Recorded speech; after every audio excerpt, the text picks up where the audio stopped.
வணக்கம் சார். உங்களுக்கு என்னங்க பிரச்சனை வாழ்க்கையில?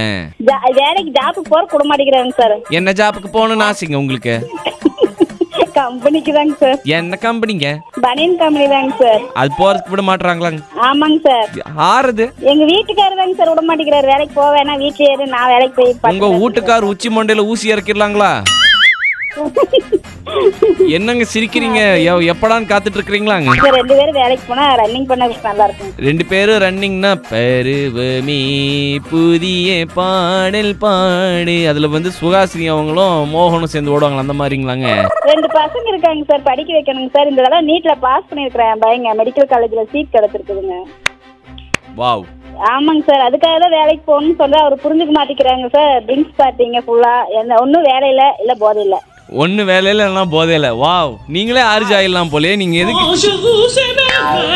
நீங்க பனியன் கம்பெனிலாம் போகாதீங்க, நேராக உங்க ரெஸ்யூமே எனக்கு அமுச்சு விடுங்க, நான் இங்கே வேணா பேசி பார்க்குறேன். ஏதாவது எனக்கு புரியுதுக்கா, இது ரொம்ப ஒரு டஃப்பான சுச்சுவேஷன் தான். Thank you sir. கண்டிப்பா நீங்க ஃபீல் பண்ணாதீங்க, எல்லாம் ஒரு நாள் மாறுங்கிறத நம்புவோம். தும்மல் வந்தா சைடில் போய் தும்புவோம், சரிங்களா?